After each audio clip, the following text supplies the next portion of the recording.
제가 이 단에서 여러분과 함께 말씀을 나누는 것은 한 1년 만에 하는 것 같습니다. 송구영신 예배 때 말씀 전하고 새해 들어서 처음 말씀 전하는 것 같습니다. 제가 말씀 전할 때 특별히 부탁드리는 것은 저와 눈을 마주치시면 설교가 짧아집니다. 그리고 저와 눈이 안 마주치시면 왜 그러시지 하고 자꾸 주변 설명이 길어지다 보니까 말이 길어집니다. 그래서 눈을 마주쳐 주시고 반응해 주시면 감사하겠습니다. 1부 때 말씀드렸는데 말하다가 설교하다가 또 설교를 준비하다가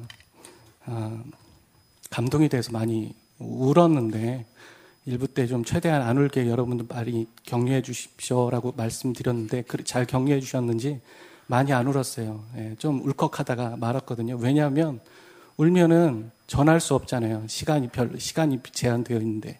그래서 여러분과 최대한 짧은 시간이지만 주님의 마음을 여러분과 함께 나누기를 소원합니다. 오늘 에스겔서를 함께 보려고 하는데요. 오늘 우리가 읽었던 이 에스겔이라는 이름은 어떤 뜻이 있을까요? 에스겔은 강하게 하다라는 뜻과 하나님이라는 단어가 결합되어 있습니다. 그러니까 그의 이름은 겔이 우리가 엘로힘 할 때 엘의 뜻이 있거든요. 그러니까 하나님이 강하게 하신다. 그런 뜻이 있습니다. 왜 이 에스겔의 이름을 먼저 여러분에게 소개해드리냐면 에스겔서의 전체적인 주제와 흐름이 바로 하나님의 권능, 하나님의 다스림, 오늘 우리가 성가대에서 찬양했던 능하신 손, 그 주제의 맥락과 쭉 이어서 가고 있기 때문입니다. 이 시대적 상황, 에스겔이 살던 이 시대적 상황을 좀 살펴보게 되면 한마디로 참담했다. 그렇게 말할 수 있습니다.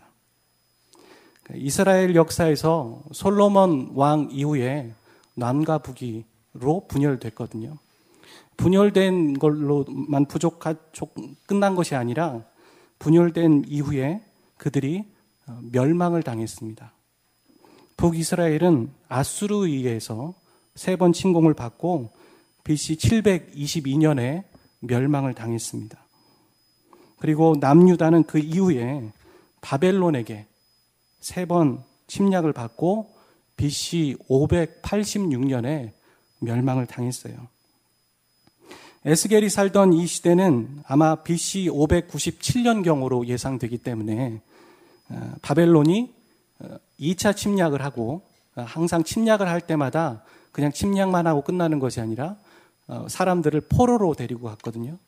그러니까 2차 침략 때 포로로 끌려가는 그 인원 중에 한 명이 바로 에스겔이었고 에스겔은 타국에서 하나님의 말씀을 대언하는 선지자였습니다.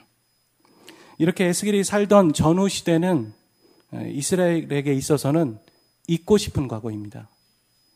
지구상에서 이스라엘이라는 나라가 없어졌거든요. 그로 인한 어떤 것이 오겠습니까? 슬픔, 그리고 서러움, 멸망, 그리고 포로 신세. 이 모든 것들은 이들에게 참으로 치욕스러운 기억들입니다. 아마 우리나라가 일본의 식민지로 있을 때 우리 돌아가신 송기정 군께서 일장기를 달고 마라톤을 뛰었고 일장기를 달고 울면서 금메달을 받았던 것처럼 그런 마음들이 이 이스라엘 백성들의 시대적 배경이죠. 북이스라엘과 남유다가 이렇게 나눠졌고 그것도 부족해서 멸망당했는데 왜 이렇게 힘없이 무너지고 멸망을 당했을까요? 그들은 분명히 하나님의 백성이고 하나님이 보호하시는 백성인데 말입니다. 그들이 전쟁을 잘 못했기 때문에 멸망을 당했을까요? 아닙니다. 그들의 음행, 그들의 죄, 영적인 간음이 하나님이 심판하게 하는 계기가 되었습니다. 근데 그들은 포로로 끌려갔는데도 그들 스스로 왜 포로로 끌려갔는지도 알지 못했고 자족하지 못했어요. 오히려 그들의 문화, 그러니까 이방 민족들에게 끌려가서 그 이방 신들을 섬기며 살았거든요. 그리고 그들의 마음에는 그냥 막연하게 돌아가고 싶다, 돌아갈 날만 고대하고 있었고 또 어떤 사람들은 좌절과 절망에만 빠져 있었습니다. 하나님께서 그냥 놔두셨겠어요? 하나님께서는 이렇게 에스겔과 같은 선지자들을 통해서 말씀하시는 겁니다. 이스라엘 백성들에게. 뭐라고 말씀하세요? 딱 두 가지 주제죠. 첫 번째는 너희들이 왜 포로가 됐는지 기억해라. 너희들의 죄가 문제다라는 것을 조목조목 말씀하세요. 아팠겠죠. 하지만 아픈 게 먼저입니다. 낫기 위해서는 아픈 게 먼저거든요. 부흥과 놀라운 소식이 있기 전에는 십자가와 고난과 아픔이 분명히 따르는 것 같아요. 그 다음 무엇입니까? 죄를 드러낸 이후에 그것으로 끝이 아니에요. 하나님은. 그 다음은 너희가 돌아가게 될 것이다. 회복하게 될 것이다. 그런 소망을 에스겔과 같은 선지자들 통해서 말씀하셨습니다. 오늘 이 에스겔서 안에도 1장부터 끝장까지 안에서도 두 가지의 주제가 흐르고 있어요. 죄에 대한 부분들을 말씀하고 계시고 또한 회복의 메시지를 말하고 계신 거예요. 근데 우리가 읽었던 본문은 어느 부분에 해당될까요? 그렇습니다. 답해 주셔서 감사합니다. 회복의 메시지가 담겨 있는 부분, 우리가 잘 알고 한 번쯤은 봤을 마른 뼈의 환상에 대한 부분을 말하고 계십니다. 이 본문에서 주목해야 될 단어가 네 가지가 보이고 있어요. 네 가지 단어. 첫 번째는 마른 뼈고, 두 번째는 생기이고, 세 번째는 대언이며, 마지막은 권능입니다. 제가 오늘 아침까지 숫자를 이렇게 막 세봤거든요. 마른 뼈가 몇 번 나오나 이렇게 해봤는데, 오늘 또 아침에 또 발견했어요. 헷갈리더라고요, 엄청. 생기는 8번이 아니라 7번이더라고요. 그래서 오타가 되어 있습니다. 그걸 좀 죄송합니다. 대언이군요. 대언이 6번이 아니라 7번으로 되어 있습니다. 혹시 여러분 집에 가셔서 찾아보시다가 숫자가 틀리면 저한테 얘기해 주세요. 제가 따뜻한 차 한 잔 사드리겠습니다. 마른 뼈 첫 번째입니다. 이 마른 뼈는 누구일까요? 이스라엘 백성들을 향해서 말하고 계세요. 이스라엘 백성. 11절에 그렇게 나와고 있거든요. 근데 누가 이 마른 뼈라고 불렀습니까? 그것은 먼저는 이스라엘 백성들이 먼저 스스로가 불렀어요. 우리는 마른 뼈입니다. 그리고 그 다음은 하나님도 부르셨습니다. 그런데 이스라엘 백성들이 부르는 마른 뼈와 하나님이 부르는 마른 뼈의 의미가 좀 달라요. 이스라엘 백성들은 나라가 없어졌고 본인이 포로 신세이고 더 이상 돌아갈 수 없다라고 생각하니까 절망과 좌절 가운데서 그들은 자신들이 마른 뼈라고 말한 거예요. 그렇죠? 그런데 하나님은 단지 그 현실만 얘기하신 것이 아니라 그들이 왜 포로까지 됐는지, 왜 절망돼서 그런 처지에까지 놓였는지에 대한 원인에 대한 걸 보시면서 마른 뼈라고 말씀하고 계신 것이죠. 여러분 에스겔서 안에서만 찾아보면 충분히 나옵니다. 16장은 그렇게 말해요. 에스겔서 16장은 나중에 찾아보시고요. 음란한 아내와 같은 예루살렘, 제목이 제 성경에는 그렇게 써 있어요. 음란한 아내와 같은 예루살렘. 23장은 영적인 간음자, 부정한 사람, 그렇게 써 있어요. 20장은 또한 하나님의 언약을 끝까지 저버린 자로 나와 있어요. 하나님이 돌아오라 그랬는데 나는 결코 안 돌아간다, 싫다 끝까지 저버린 이스라엘, 그렇게 써 있어요. 그리고 18장 1절부터 2절은 그 잘못들이 자기 탓이 아니라 조상들이 잘못해서 그런 것이라고 남 탓하고 있는 이스라엘의 모습을 보고 있는 것이죠. 또한 이들은 조상들처럼 영적으로 음행하고 간음한 모습을 계속 곳곳에서 보이고 있습니다.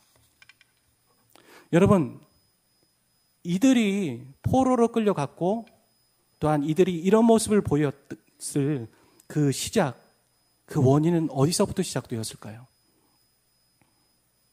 그들이 우상 숭배를 해서요? 그럼 그 우상 숭배를 시작한 계기와 그 중심에는 어디서부터 시작된 것입니까? 그것은 그들의 마음에서 시작된 거예요. 데살로니가 전서가의 후상과에 보면은 악은 모양이라도 버려라. 왜 그런지 알겠더라고요. 모양이라도 버려야 되는 이유는 바늘도둑이 소도둑 되는 거예요. 우리의 마음에서 병들고 문제되고 하나님을 없이 하고 하나님 없이 살고 싶은 마음들이 시작되면서 그것이 결론적으로는 포로지만 그 마음에 무엇이 있는 겁니까? 포기, 무능력, 불가능, 소망 없음이 자리 잡은 것이죠. 여러분, 하나님께서 오늘 우리에게 너희들이 마른 뼈다, 저를 포함해서요. 너희들이 마른 뼈다라고 말씀하신다면 여러분, 저는 아닙니다 라고 말씀하실 수 있는 분이 여기 과연 몇 분이나 계십니까? 하나님은 에스겔에게 이 당시 BC 500몇 년 정도에 있는 그들에게만 말씀하시는 것이 아닙니다. 바로 저와 여러분에게 말씀하고 계신 거예요. 너희들은 마른 뼈다. 아멘. 불가능해 보이고 할 수 없고 그곳에는 소망이 없죠. 마른 뼈는. 여러분 사진 한번 보여주시겠습니까? 이 마른 뼈에서 뭐를 기대하시겠습니까? 여러분 사람이 살아있어야 병들었어도 약이라도 주고 수술이라도 하죠. 사람이 죽었습니다. 어떻게 하시겠습니까? 아프리카에 그런 목사님이 계시다고 하더라고요. 안수해서 살리시는 분. 예, 죽었는데 살릴 수 있겠어요. 그런 분이 계시니까. 그렇다면 뼈예요. 말랐어요. 만약에 저와 여러분의 심령이 그렇다면 누가 그를 살릴 수 있습니까? 아무도 없는 것이에요. 그래서 우리 고백은 뭡니까? 불가능해. 할 수 없어. 내 안에서 무슨 선한 것이, 이 교회 안에서 어떤 일이 일어나겠어? 라고 말하고 있는 것이죠. 그런데 하나님은 그런 마른 뼈인 우리에게 질문하고 계신 거예요. 인자야, 이 뼈들이 살 수 있겠니? 내가 이들에게 손을 대면 살 수 있을 거라 믿어? 말하는 거죠.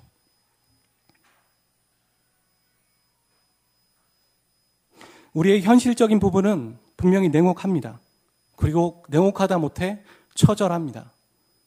저도 직장 생활을 해봤지만 제가 직장 생활할 때랑 지금은 훨씬 더 어렵다는 것을 압니다.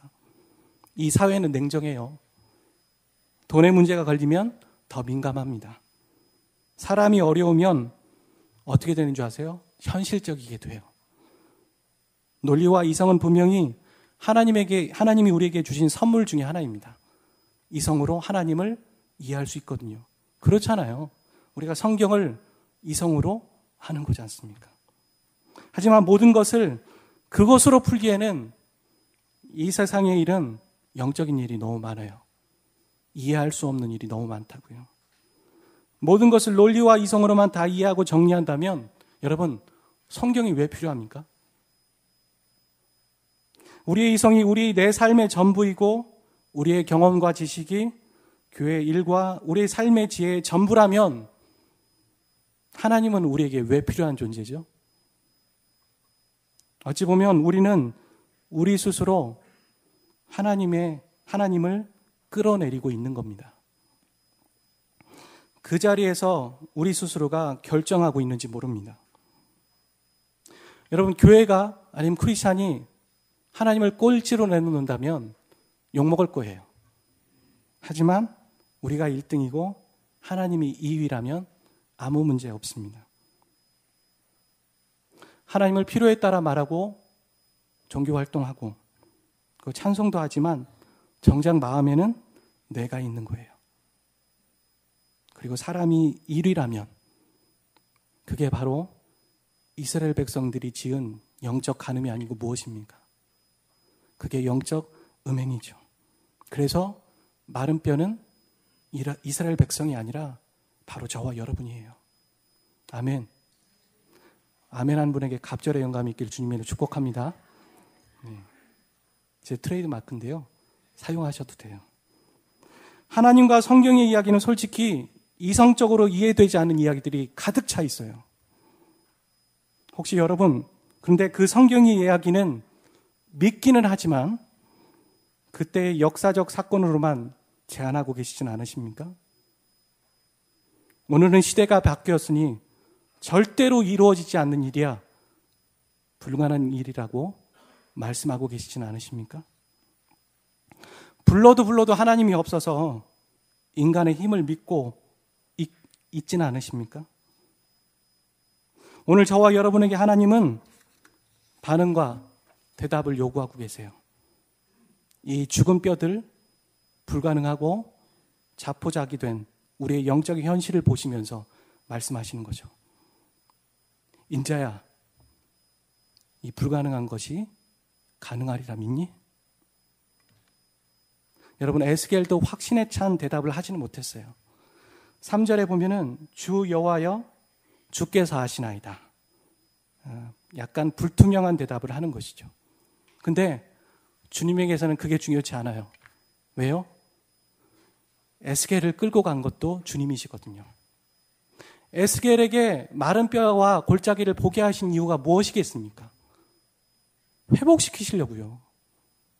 저와 여러분에게 여러분의 삶 가운데, 제 삶 가운데 마른 뼈를 보게 하시는 이유가 무엇일까요? 여러분의 눈에 교회와 공동체 안에 마른 뼈를 보게 하시는 이유가 또한 무엇일까요? 회복하게 하시려고요. 아멘. 아멘. 어떻게 회복시키십니까?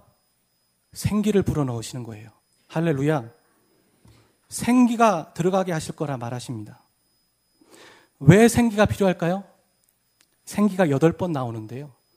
생기의 또 다른 뜻은 호흡, 성령님, 바람이에요. 히브리어에 성령을 말하는 게 루아흐도 있고 푸뉴마도 있는데 여기서는 루아흐라고 쓰여 있어요. 여러분, 죽은 자와 산 자의 가장 큰 차이는 무엇입니까? 숨 쉬는 겁니다. 호흡을 하는 것이죠.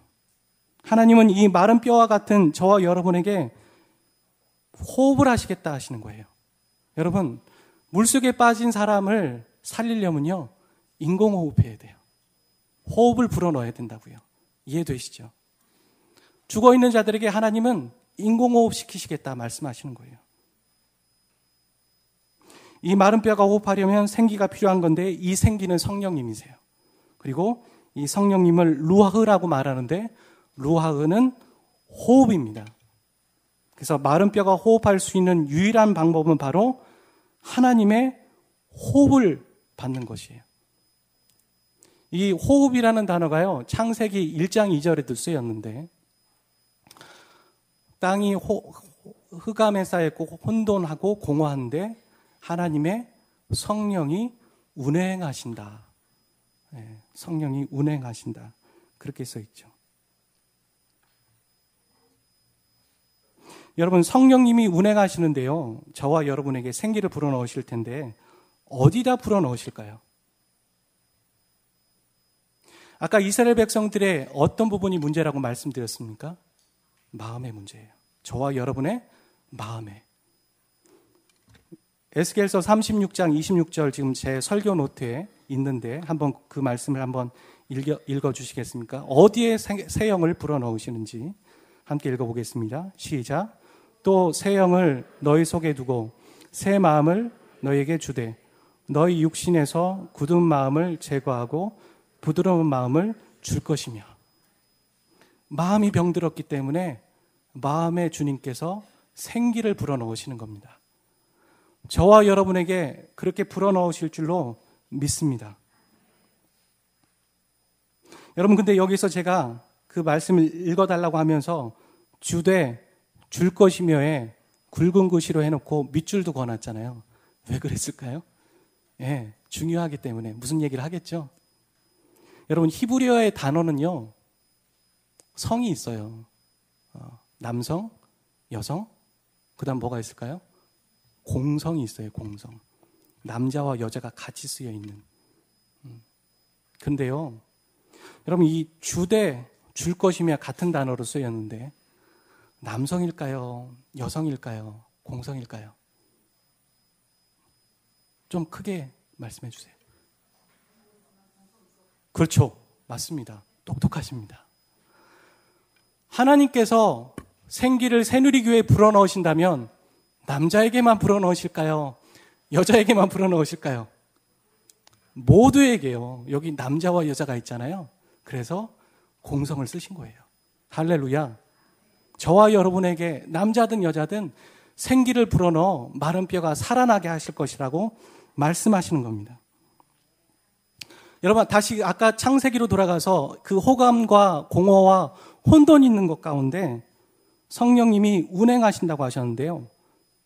그 운행이라는 단어에 좀 초점을 맞추고 싶어요. 이 운행하신다, 우리에게 운행하신다. 그리고 흑암과 공허, 꼭 우리의 마른 뼈 가운데 운행하신다 쓸 수 있거든요. 이 운행하신다라는 단어는요, 재밌게요, 닭이 알을 품는다. 그런 단어거든요. 그런 의미가 있어요. 그러니까 다른 말로 표현하면 성령님이 우리를 품으신다. 그림, 닭이 알을 품는 그림이 있죠. 그렇게 되는 겁니다. 여러분, 이게 좀 이렇게 얘기하면 좀 와닿지 않으니까 제가 한번 설명을 할게요. 닭이 알을 품을 때는요, 어떻게 하는 줄 아세요? 보통 때는 흔한 동물들한테 우리가 사람이 다가가면 어떻게 합니까? 피하죠. 그렇죠? 보통 때는 누군가 가까이 가면 피하기 마련인데 알을 품으면 가까이 가도 자신의 생명이 위험해도 알을 품고 있는 모습이 대단합니다.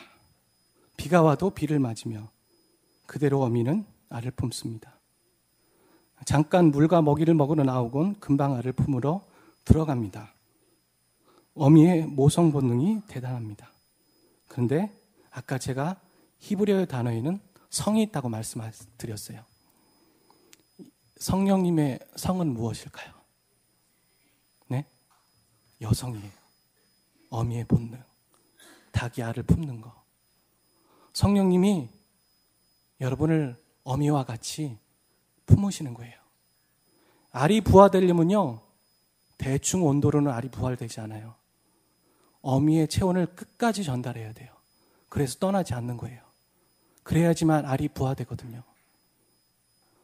하나님께서, 성령님께서 이 새누리를 품으시고 계시다라고 말씀하고 계신 것입니다. 할렐루야. 여기서 제가 신방 이야기를 잠깐 드리려고 해요. 작년 봄인가요? 제가 신방 다니는 거를 좋아하는 편입니다. 다니고 싶고 성도님들의 상황들을 듣고 싶어요. 봄이었는데 한 분이 신방을 갔는데 이런저런 얘기를 하시면서 교회의 문제점이나 아쉬운 부분들을 이렇게 나열해 주시더라고요. 그분도 교회를 참 사랑하시는 분이세요. 제가 그 얘기를 듣고선 너무 마음이 아팠어요. 바른 방향으로 가야 되는데 내가 좀 부족하구나라는 생각 더 많이 들었고요. 어떻게 하지? 어떻게 하지? 어떻게 도울 수 있을까? 어떻게 이 부분을 해결하고 극복할 수 있을까? 라고 생각하고 왔어요. 근데 그날이요, 교회를 위해서만 기도하는 기도 모임이 그 당시에 있었거든요. 그 어려움들에 대해서 함께 기도 제목을 나누고 함께 간절히 기도했습니다.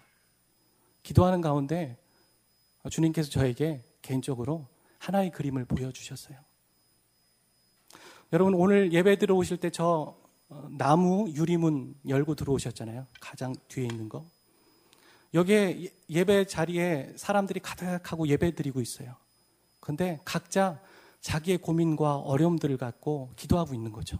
너무 걱정하고 있어요. 근데 주님은 우리가 걱정하다 훨씬 더 많은 걱정을 가지고 우리를 걱정하고 계시는 모습이었어요. 또 하나, 주님은 저 유리문에 아무도 들어오지 못하도록 이 예배당 안에서 저 유리문을 지키고 계시더라고요. 밖에는 뭐가 있는지 봤더니만 온갖 이 예배를 방해하는 것과 어두운 세력들이 들어오려고, 비집고 들어오려고 그러는 거예요. 근데 주님이 서 계시니까 어렵게 버티는 것이 아니라 주님이 서 계시니까 절대로 아무것도 우리를 침범하지 못하는 그림이었습니다. 제가 그 그림을 보고선 회개했어요. 제 걱정, 제 고민은 아무것도 아니구나. 우리 주님이 새누리를 지키고 계시는구나. 우리 주님이 저와 여러분을 지키고 계시는구나. 할렐루야. 그 생각과 그 믿음으로 더 이상 불평과 걱정을 하지 않았습니다. 성령님이 이 새누리를 운행하고 계신 거예요. 빈틈이 있게 대충 적당히 알을 품는 어미가 아니에요. 성령님은 성실하신 분이세요. 뜨겁게 따뜻하게 충분히 덮으셔서 운행하고 계신 것이죠.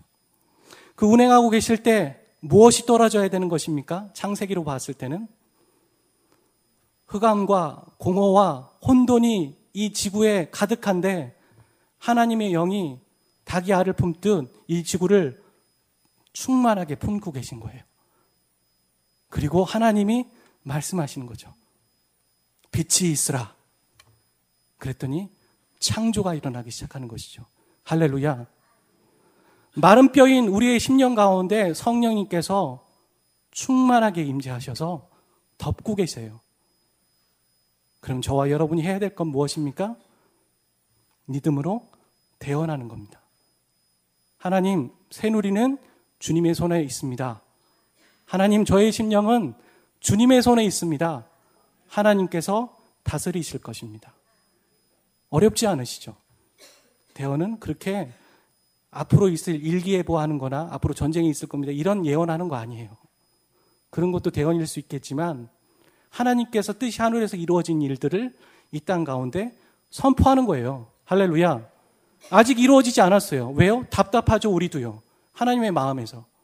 하나님은 하나님의 뜻이 하늘에서 이루어졌는데 이 땅에서는 아직 이루어지지 않은 영혼들과 나라들과 문제들이 보이는 거예요. 선포하는 겁니다. 이루어질지어다. 하나님의 뜻이 새누리교회에 이루어질지어다. 하나님의 뜻이 나의 심령 가운데 이루어질지어다. 나의 심령은 하나님의 손에 붙잡혀 있습니다. 성령님이 운행하는 가운데 하나님의 말씀이 되면 마른 뼈도 군대가 될 수 있습니다. 한번 같이 따라해 볼까요? 성령의 운행 가운데 하나님의 말씀이 되온다면 마른 뼈도 군대가 될 수 있다. 아멘. 여러분, 이 모든 일들이 에스겔을 통해서 이루어졌습니까? 아닙니다. 하나님이 에스겔을 붙잡으셔서 마른 뼈를 보게 하신 거예요. 오늘 본문의 1절에 나와요. 대언은 7번이잖아요. 그리고 생기는 8번이고 마른 뼈는 13번이나 나와요. 그런데 권능이라는 단어는요, 딱 한 번 나와요. 그런데 그 권능이라는 단어가 다른 뜻으로 손이에요. 아까 능력의 손, 성가대가 말했던, 그리고 주의 손. 구약에서 이 손은요, 권능이고 힘이고 파워며 다스림이에요. 하나님이 에스겔을 붙잡으셔서 그곳으로 이끄신 거예요. 에스겔의 말과 표현도 중요하겠지만 하나님의 의지와 사랑하심이 이 이스라엘 백성들을 회복시키시는 거예요. 할렐루야. 하나님이 우리의 마른 뼈를 보시게 하신다면 하나님은 하나님의 의지와 하나님의 권능으로 우리를 새롭게 하실 거예요. 우리를 군대 삼으실 거고 새누리기를 새롭게 하실 것입니다. 여러분 그렇게 믿으십니까? 하나님의 손이 저와 여러분을 오늘도 붙잡고 계십니다. 하나님의 손이 이 새누리를 오늘도 붙잡고 계십니다. 마른 뼈가 호흡할 수 있는 것은요, 하나님의 손, 야드에 달려 있어요. 그래서 나의 호흡은 하나님 손에 달려 있는 것입니다. 새누리의 호흡은 하나님 손에 달려 있습니다. 여러분, 우리가 해야 될 것은 야훼의 신앙을 회복하는 거예요. 야훼의 신앙의 골자는 무엇인지 아십니까? 존재하는 모든 것을 존재케 하신 하나님. 멋있죠? 이 멋있는 말을 우리의 심령 가운데 깊이 담읍시다. 존재하는 모든 것을 존재케 하신 하나님. 하나님을 끌어내리지 마십시오. 하나님은 저와 여러분이 생각한 것보다 저와 여러분을 크신 팔로 지금 감싸고 계십니다. 보호하고 계십니다. 여러분 자신을 믿지 마십시오. 그리고 인생도 믿지 마십시오. 그들은 믿을 대상이 아니라 사랑을 줄 대상입니다. 하나님만 믿으십시오. 하나님을 하나님 되게 하십시오. 하나님은 저와 여러분을 오늘도 하나님의 야두로, 하나님의 손으로, 능력의 손으로 장중에 붙잡고 계십니다. 한번 그렇게 따라해 보겠습니다. 하나님은 나를 오늘도 그분의 손으로 붙잡고 계십니다. 하나님은 새누리를 그분의 손으로 지키고 계십니다.